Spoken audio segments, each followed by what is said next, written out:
Hello there. We are underway in celebrating our first year anniversary. And if you don't already know about it, I'm hosting a raffle and giving away more than $2,000 worth in cash and prizes. So if you or a friend have access to an Apple product, you can enter to win. For the complete details, go to sayyesToYourSoulPodcast.com. All right, here we go with another soulful episode. And it was like sitting there, I remember feeling as if there were an African drum beat that was echoing out across our planet, that was igniting and awakening long silenced women's voices.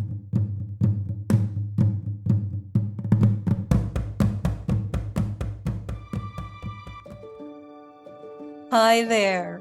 My name is Tessa Lynne Alburn. Welcome to Say Yes to Your Soul.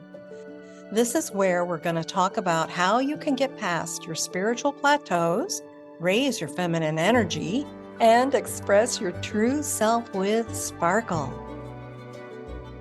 Hello there. Hello, Tessa. Wonderful. It's so wonderful to be here with you and to share some time with you and with your listeners. Fantastic.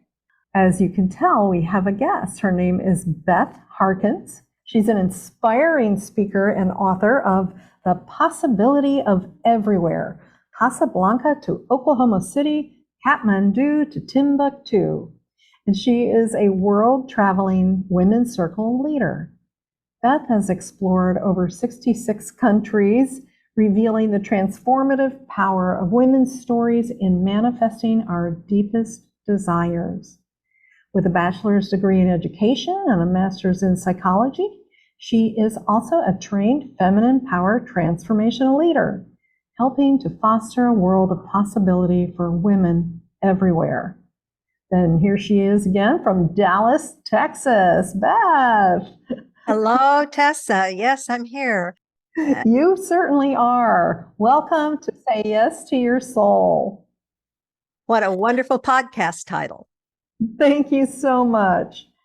It was, when I first knew that was the name of the podcast, it scared me a little bit, right? Like I was like, oh my gosh, how am I going to talk about matters of the soul? Like, who am I to do that, right? And so it's been a journey of just being in the lean into that and listening to spirit and moving forward, and then getting to meet people like yourself, one amazing women who've done things that many others just dream about, or maybe have an inkling of, oh, wouldn't that be fun here and there. But I know that you've got some beautiful pieces here today for our listeners around women connecting and things along that nature. So I'd love to just hand things over to you right now, Beth, and so you can start some of your storytelling. Oh, wow. Well, that's a wonderful opportunity.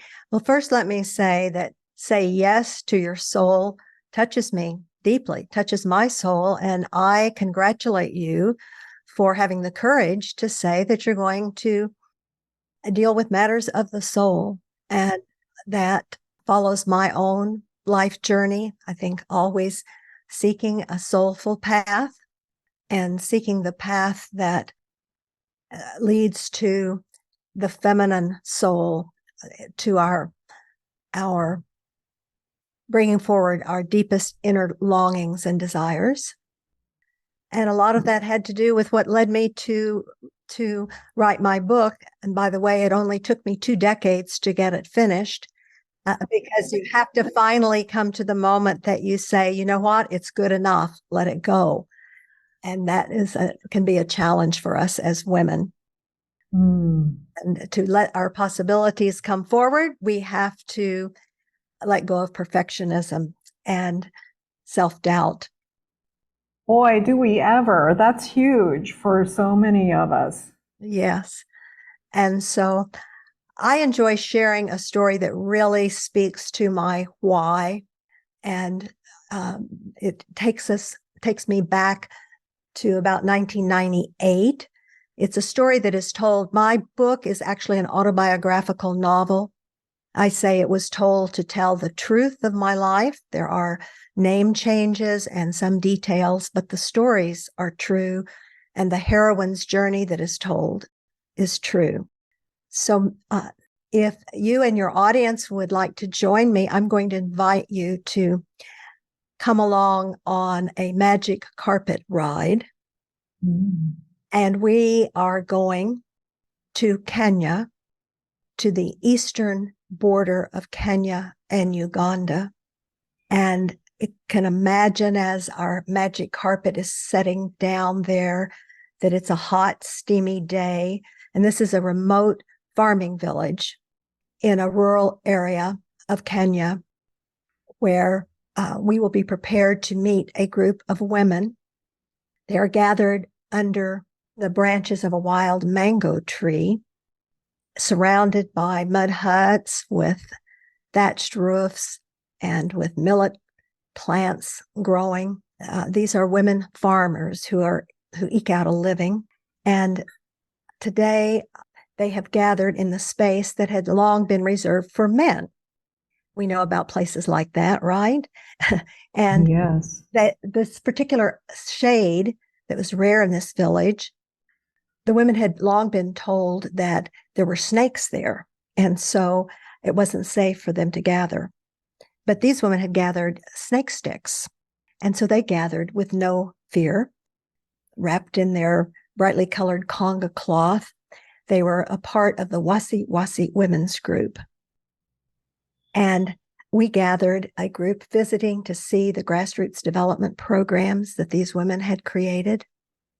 And we discovered that things were changing, and that now, as the women had developed some new skills and were bringing small sums of money into the community, they gathered, after having negotiated for this space with the men in the community, and one by one, they would rise to say their names. They spoke the Teso language, and so I watched and listened as one by one the women announced their names, beginning with the first woman who said that she's the president of Wasi Wasi Women's Group, meaning the group name meant they labor by the sweat of their brows to bring forth crops, to bring forth their children, and to bring forward a better life in the community. And as the women went around, one by one stood, the last woman in the group, I could watch her draw a few deep breaths, and I wondered if she would be able to speak. And the women seemed in no hurry. They waited in full support. And I still remember what it felt like when this woman stood very erect, as if the power of this circle of women had lifted her up. And I heard her say, Cecilia Ariambo, Memba, Wasi Wasi.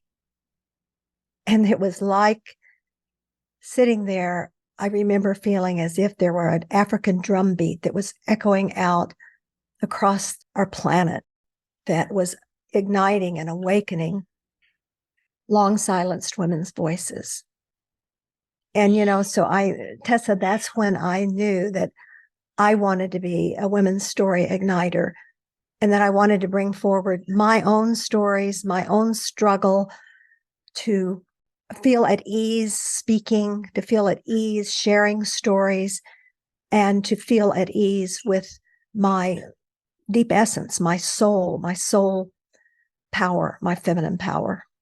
And so that's my book, was that heroine's journey to bring that power forward, to I call it a sacred power, the sacred feminine power, and to join it with masculine power that allows us, that we've stepped out into the world and we've used a lot of our masculine powers in order to conform to the masculine world. And now we have to go back and really see what we've left behind, what we've failed to understand, our deep wisdom and knowing, and our deep connection, our relational capacities. So that's what I'm about. And in women's groups, women's retreats, as I go out and speak about my book, it's really about igniting the power, our soul power, our feminine power. So you're saying it's about reuniting each woman's soul power to other women's soul power. Well, that's a beautiful way of saying it. Exactly. Because we're more together than we are alone. And I've learned that we can't become ourselves by ourselves. And this is what we do well. This is what women have known how to do through all of time, that we know how to connect and relate.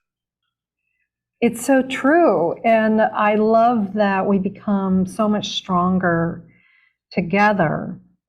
But what happened to us, and what do you feel? I mean, briefly, of course. There's like millennia of stories to this. Right. What happened? And if you can sort of take us into your perspective on what you feel had been lost or has been lost that we are now recovering. Okay. If I speak to it in a personal way, I would say I'm a part of the leading edge of the baby boomer generation. I launched my book at age 76. So I believe I can look back at those over those years that women were rising, and we are rising. And we looked at outside of ourselves often and thought that there were blocks that was labeled the glass ceiling in our professional lives. Mm-hmm. We looked at a lot of things outside of ourselves that were holding us back. But for me, and I think its research shows, and we've learned that there are certain patterns that are holding women back. And I say it's how we tell our stories to ourselves. This is our biggest problem, that we are blocked by telling ourselves that we're not enough, or that we're too much, or that we can't, rather than that we have not yet. And so we unconsciously, and we often turn to self-judgment, self-blame, self-criticism. And I think it's a pattern that has been a part of the culture for eons. It's something that we don't need to blame ourselves for. We just need to bring it into awareness and shift it to disrupt old stories of limitation and these invisible barriers that we hold inside ourselves. As you were speaking about self-blame and those patterns of self-criticism, I had some faces sort of leap across the movie of my mind, some of the people that I've worked with. And certainly I would have been one of them, growing up and just feeling very, very criticized, but then internalizing that. Yes. And it's just remarkable to me. The more I work with women, the more I study women's history, and whether it's through archaeology or cultural traditions or neuroscience, it's just shocking to see how insidious the self-criticism became. So, right, like we didn't even know it. It was like we're wearing this cloak of something that we didn't even know we had on. I love that way of saying it. And, I think, I've done a lot of releasing. I've done a lot of work around that. And still, it's like, wow, I really am seeing so many differences in how men perceive themselves so very differently than we perceive ourselves within the context of our societies. I know that there is a great deal of research that shows that women are much more likely to move into shame and doubt than men. And these are stereotypical things. I don't really like dealing with stereotypes. I prefer, that we don't get caught up in gender distinction so much, but there is certainly plenty of research that shows, and then that can be crippling to even when outwardly we can appear quite successful, that we've accomplished a lot of things, that we know a lot of things. But I mean, I can watch how a simple tech thing can send me into thinking, if I do not stop and bring awareness to myself, it will immediately show me, I will begin unconsciously telling myself that I don't know how to do anything. And, and yet I can say the things that I have mastered as someone that could graduate with a master's degree before we were even using computers. And I think of all the things I've figured out and am able to do. And that I also have learned how I can be resourced, and beginning to shift thinking that I absolutely have to know everything myself, that I can't appear not to know an answer. I can't appear to ask a question. So many of these things, they're just a matter of constant bringing greater awareness and shifting. And then it can get to be funny when I catch myself with that type of thing, or I notice working with other women how they catch themselves. Okay, so I want to hear something that you remember not long ago that was where you caught yourself and it was funny for you. Okay. All right. Well, this is a story that is just really, this is a true story, but it's too stereotypical in a way. So let's just see the humor between us as we're listening, and not be in judgment of men or women really. But have you ever arrived to a meeting a bit late, and you can observe, I could see myself doing it, or you observe women, they'll come in 5 minutes late, rushing, and oh my gosh, I had to take the kids, and there was the stoplight, and this happened, and that happened. And it takes 5 minutes to explain all the reasons why we're so sorry, and then 20 minutes later, a male walks into the room and sees everyone gathered, and he announces to the group, "Oh, thank you for waiting." So it's kind of like these assumptions or these patterns that allow, speaking from the side of women, to need to always feel that we have to apologize for our presence or our lack of presence, or for these things that we do, instead of being comfortable that we can certainly admit when we make a mistake, and we can certainly be sensitive to other people's needs, but we don't have to go into the strong self-judgment that holds us back from, as your podcast is about, fulfilling our dreams. Totally. I so get that. And there's this patterning that shows up with so many women around needing to defend themselves, right? Mm-hmm. Like if they don't defend themselves, they won't be good enough. If they don't say all those things, they'll be just obliterated or rejected or exiled or have some kind of scarlet letter on them. And that's the emotional sense that so many women have, right? That's underneath that litany of words. Well, let's normalize it some, in realizing women have been burned at the stake. There have been reasons for women to either silence ourselves or be cautious, and plenty of reasons. And so this is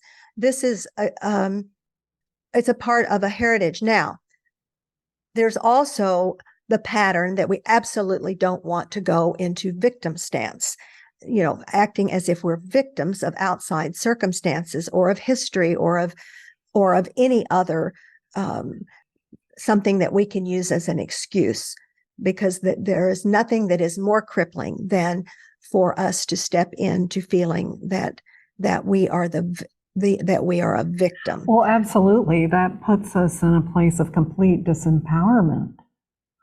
Exactly. But we can also normalize that they can be shared among, and the other thing that can happen is that I've had the experience that women will say, "Oh, I never feel that way. I don't think that about myself." But there's also a time when we can be so shut off and so disconnected from what is going on. I absolutely love, even though there are many different interpretations of what went on in the Barbie movie, but I absolutely love the scene in the dance scene and that whole stereotypical Barbie land, where really, to me, it was showing you can live in a perfect world, but you're disconnected from the capacity to feel deeply, which means feeling not only joy and pleasure, but also struggle and pain. Yes. And we can easily be in that type of denial and need to jump into to another world, to a real world where we do open ourselves up to the possibility of feeling pain and hurt and disappointment and sadness, but also that wonderful, deep, I'll call it soulful joy, happiness. If we can, and the denying that there are times that we can feel less than, or we can feel too much, that we're too much, that we're coming on too strong, or that we're too much, we're too different from others. All of these kinds of things, they're part of what I have enjoyed in the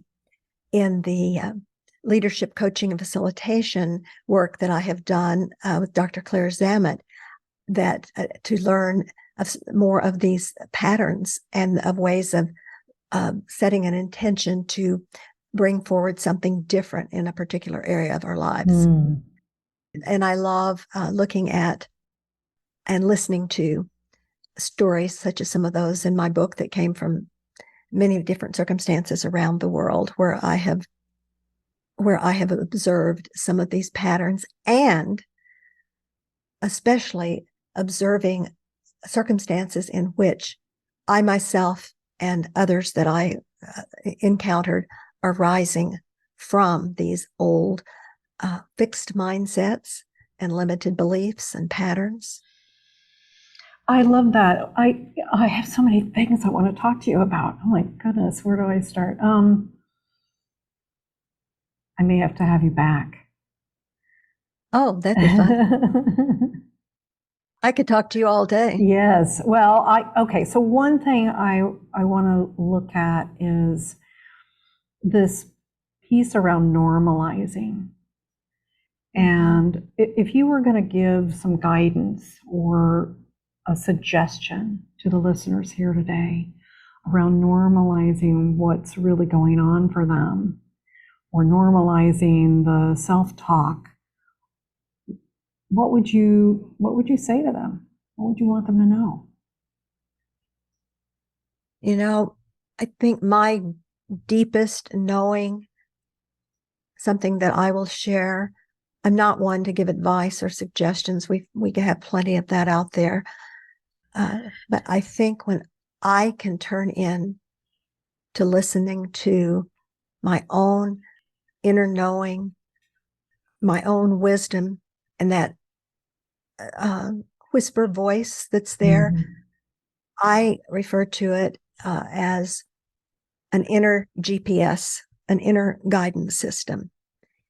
And by slowing down, taking a pause, breathing, there's so much right now in this world. We are going through times of tremendous change and disruption worldwide, and we have grief over so many things, whether it's our eco grief or things about wars and things about you name it, and then the very personal things that we can experience, loss and pain and deep desires that we're frustrated when we can't see them come about.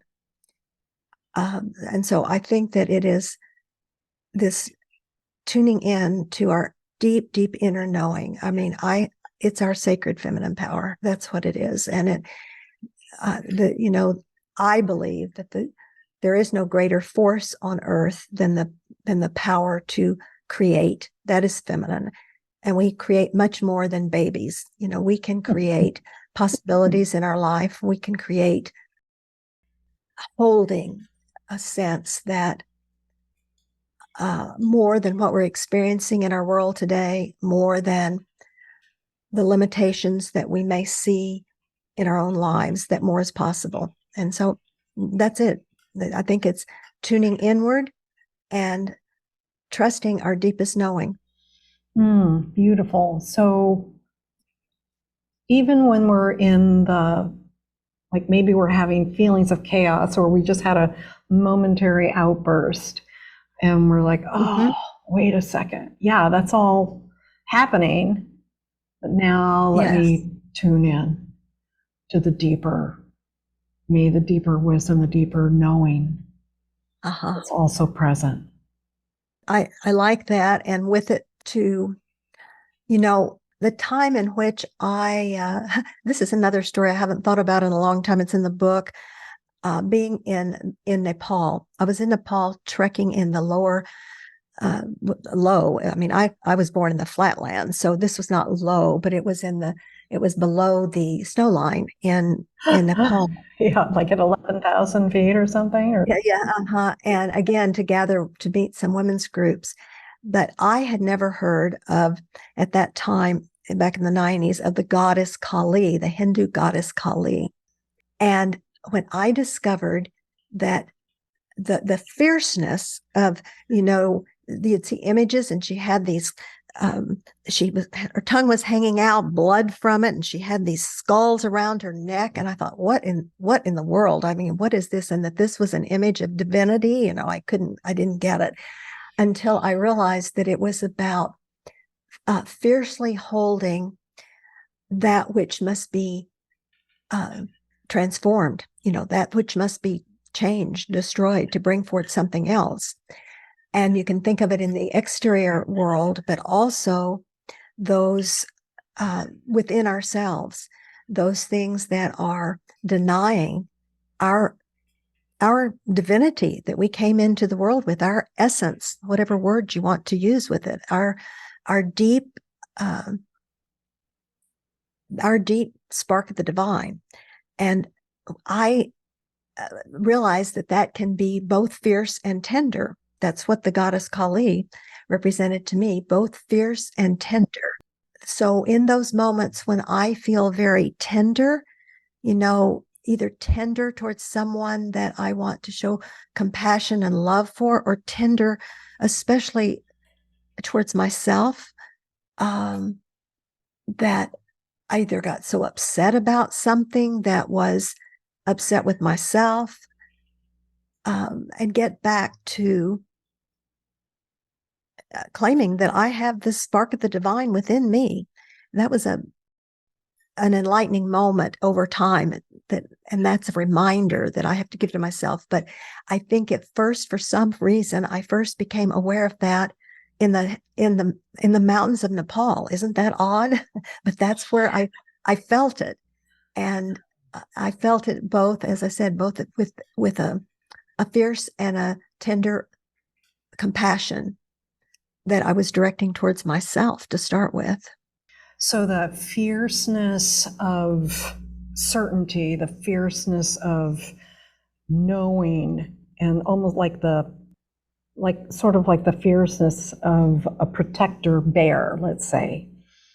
And being fiercely standing in that, you have divinity within you, and then there's whatever else is showing up, and it's there, you're witnessing it, observing it, but the truth is what really matters, and what you choosing to shift back into, the truth of divinity, the truth of spark of essence, of soul. Right. And those can sound like big words, we all can use different words to describe some of that, but I can just come back and say, you know what? I'm of value. There's no need to doubt that I am a valuable person, and I don't have to be perfect. I can own my brilliance as well as my imperfection. I can be both at the same time. That's a paradox. And learning to hold paradox is important. And, just learn to play and have fun with it. I'm really big. I like to see the humor in life. And so if I'm going to do that, I have to see a lot of funny things about me. I'm odd combination of lots of different things. And on any given day, I can make plenty of messes, and then I can also find a way to figure out a lot of stuff that I never thought that I could figure out. My husband died just coming up on 8 years ago, and I'll tell you one thing that I had to figure out after 45 years living with him. During most of those years, he did the cooking, and I had to figure out how to cook. Go figure that. Oh my goodness. And find things in the grocery store that I hadn't done in a long time. And I had to have some humility around that because it wasn't fun. But, I actually don't mind cooking now, and I've entertained and invited people over. So, I'm just saying these are things that we can shift into, and for somebody else, it's something for many women, it's something very different from learning how to cook. It's having some cooperation to help with things that go on at home. But anyway, I think my point is that I don't want to take myself too seriously, and I don't want any of us in your audience to get too heavy when we start talking about soul things into thinking that isn't also part of lightheartedness and fun and play and enjoying life.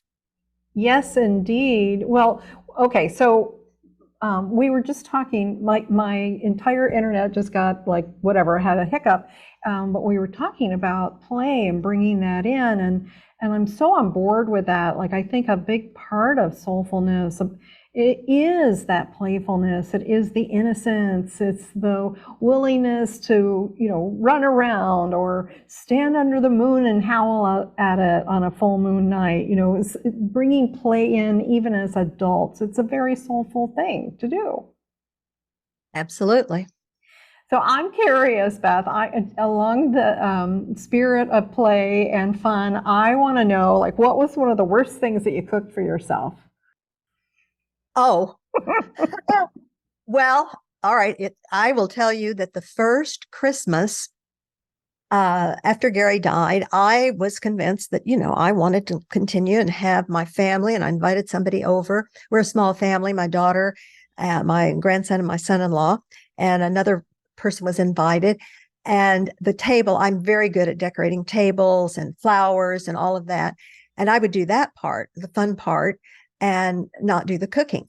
So I had prepared the meal, and we had finished eating, and I put the turkey on a glass platter, Pyrex. I couldn't say the word Pyrex. Oh, there we go. Okay. Pyrex, in the Pyrex platter, and I set it on the oven, not realizing the stove top, not realizing it was on. And we were other room, and all of a sudden there was this explosion that you cannot imagine. Now, there was nothing funny about that because it was glass going everywhere. However, no one was in the kitchen, so no one was hurt. The worst outcome was that what was left of the turkey was not to be eaten because it was filled. It would be very dangerous. Yeah. Oh goodness. So Tom turkey was just splattered everywhere, little bits, shards. Yeah. So it was horrible, but it was also there was nothing to do but just absolutely laugh that there was no harm done.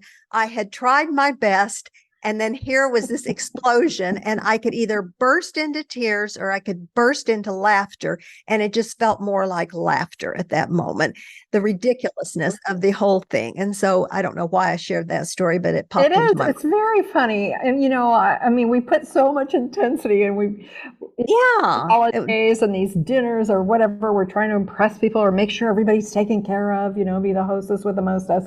Absolutely. And that's it. Trying to please. That's the other piece that we really need to laugh about. We just need to get over this. We don't have to please the world. We're here and we want to be of service and we want to do for others, but we have got to start first and foremost with making sure we find some pleasure for ourselves and self-care. And in that moment, that's exactly what I needed to do and fortunately there were others around me to do that, but I needed to give some self-care. and just let it all be what it was going to be. It was all okay. I love it. And it sounds great. It sounds like, you've embraced yourself in a way that others can also be with you and connect with you and support you. And when we know what it is we need, it's much easier to get that back from other people.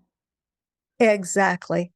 And one thing that yesterday I have a ring light, that I use with my computer often on Zoom, and the darn thing, I purchased it, and in no time it wasn't working. And I was sure that there was something that I had done wrong. I couldn't fix it, and I didn't put it together right.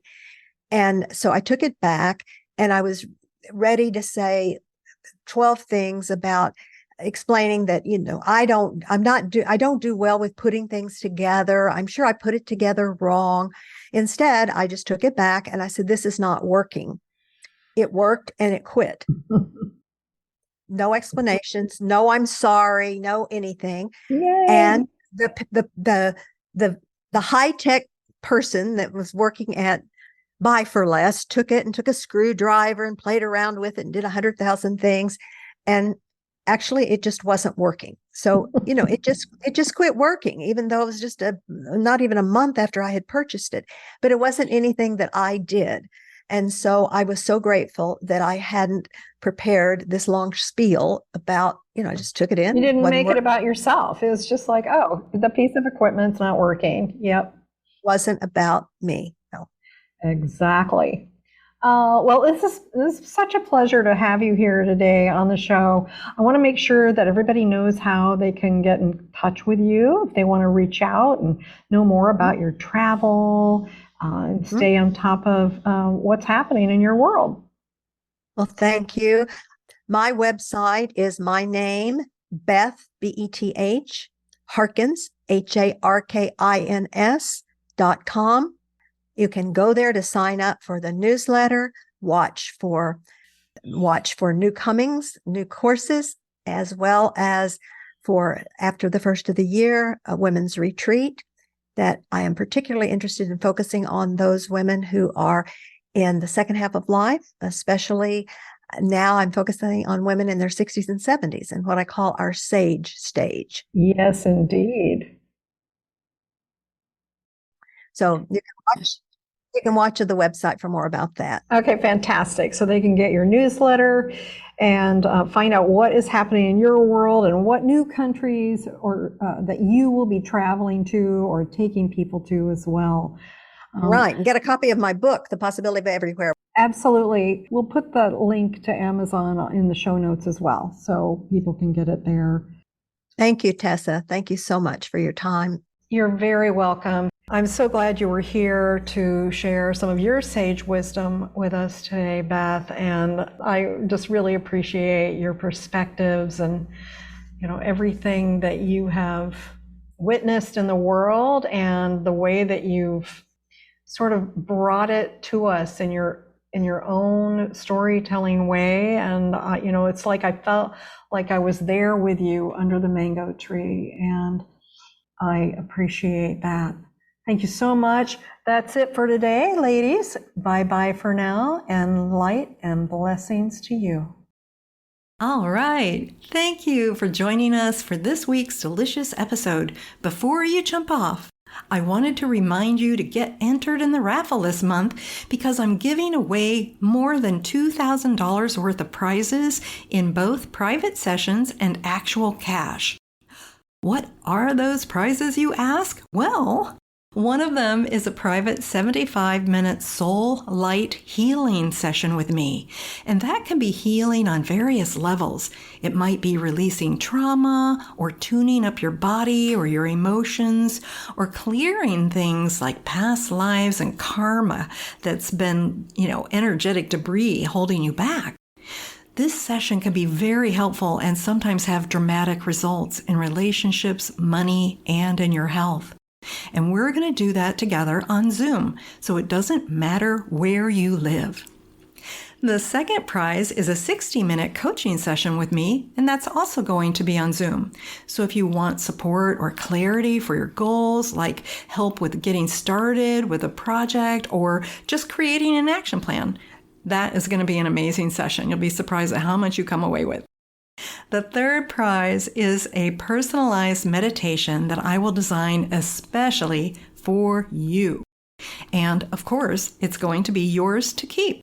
So it's going to be fully personalized in terms of the content, and I will be speaking just to you so that you will be able to resonate with it and receive the maximum benefits that you want to create.